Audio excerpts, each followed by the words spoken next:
चाहे जिंदगी का एग्जाम हो या हमारी सरकारी नौकरी के लिए जो एग्जाम हो, हमें पास होने के लिए कुछ आदतें अपनाना बहुत ही जरूरी है। अगर किसी भी छात्र को या किसी भी कॉम्पिटिटर को किसी भी एग्जाम को पास करना होता है ना, तो केवल कड़ी मेहनत ही मायने नहीं रखती है। उसके साथ साथ उसको कुछ आदतें भी अपनानी होती है ताकि उसकी सफलता में वो आदतें मददगार साबित हो।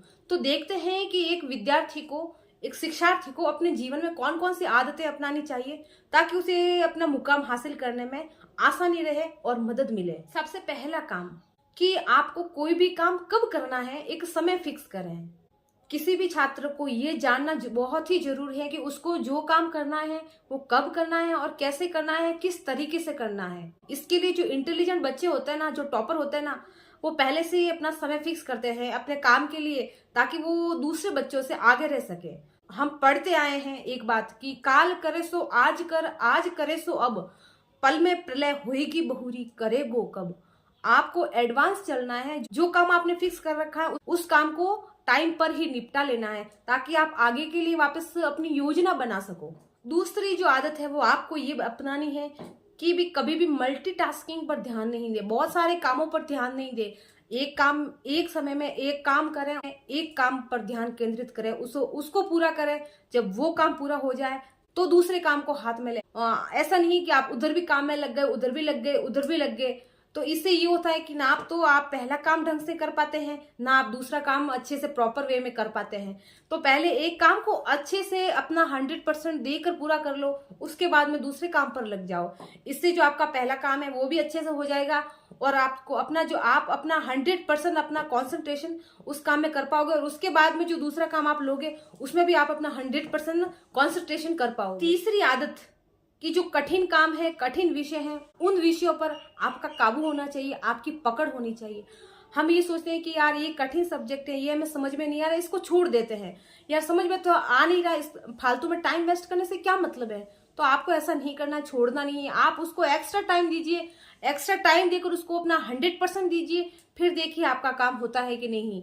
हालांकि देखो, जो कठिन काम होता है, हार्ड सब्जेक्ट है, उसको पढ़ने में थोड़ी परेशानी हो सकती है क्योंकि समझने में दिक्कत आती है, लेकिन इतना भी परेशानी नहीं होती कि हमें समझ में ही ना आए। अगर आप कोशिश करोगे ना तो दुनिया का कोई भी काम मुश्किल नहीं है। आप अपना एक बार 100% योगदान, 100% कॉन्सेंट्रेशन देकर तो देखिए कि वो काम होता है कि नहीं। फिर एक बार चौथा काम ये है कि जो चीजें आपका माइंड डाइवर्ट करती हैं उन चीजों से आपको दूर रहना है। चाहे वो आपका दोस्त हो, चाहे परिवार के लोग हो, चाहे आपका मोबाइल फोन हो। आपको अगर डिस्ट्रैक्ट कर रहे हैं तो उनको अपने से दूर कर दीजिए। एक वक्त, एक टाइम पीरियड खुद को दे दीजिए, साल 1.5 साल के लिए इन सबको अपने से दूर करके जो टाइम पीरियड आप उनमें वेस्ट कर रहे थे ना, वो एक बार खुद को देकर देखिए। आपकी जिंदगी बन जाएगी, आपका जीवन सुधर जाएगा। तो जो आप चीजें आपको डिस्टर्ब कर रही हैं, जो जिन चीजों से आपका भटकाव ज्यादा है ना, चाहे वो कोई सी भी हो, कोई सी भी मतलब कोई सी भी, उनसे दूर हो जाइए। उनको एक बार की अपने से दूर कर दीजिए।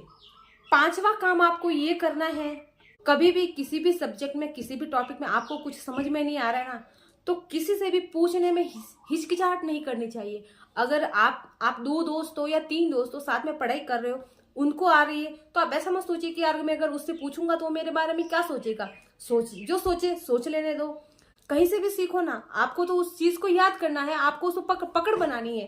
तो जो भी प्रश्न आपको नहीं आता है, जो भी टॉपिक आपको समझने में परेशानी हो रही है ना, तो जिसको आता है उससे जान लो।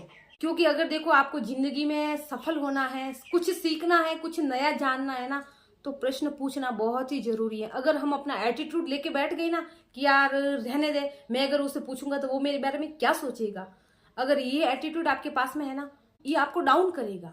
तो प्रश्न पूछने से, कुछ भी जानने से, कुछ भी नया सीखने से बिल्कुल भी हमें हिचकिचाहट नहीं करनी है। देखो, शिक्षार्थी जीवन है, हमें तो शिक्षा ग्रहण करनी है, चाहे वो कहीं से भी मिले। हमें तो कुछ नया सीखना है। देखो, इस दुनिया में कोई भी इंसान परफेक्ट नहीं होता है। कोई भी इंसान, देखो, कोई भी बड़ा से बड़ा, सफल से सफल इंसान है ना, वो भी, उसे सब कुछ नहीं आता है। अगर वो सीखना चाहे तो कुछ नया ही सीखेगा। उसे दुनिया की सारी चीजों के बारे में कोई जानकारी नहीं है।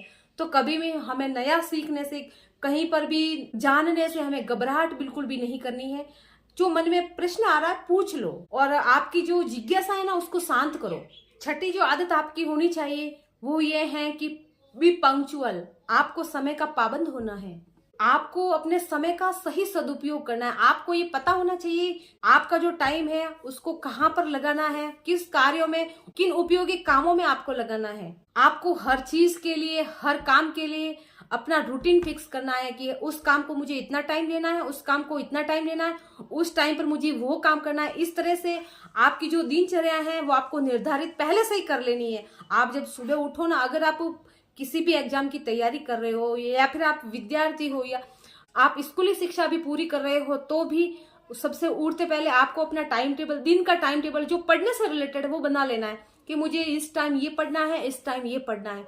इसी तरह अगर आप अपना टाइम फिक्स करके अच्छे से टाइम मैनेजमेंट करके पढ़ाई करोगे ना, तो ही आपको समय पर और अच्छा रिजल्ट मिलेगा। और सबसे आखिरी और सबसे अच्छी आदत जो आपको 100% फॉलो करनी है वो ये है कि आपको पूरा अपनी सेहत का भी ध्यान रखना है, क्योंकि वो कहते हैं ना कि एक स्वस्थ शरीर में ही स्वस्थ मस्तिष्क का निवास होता है।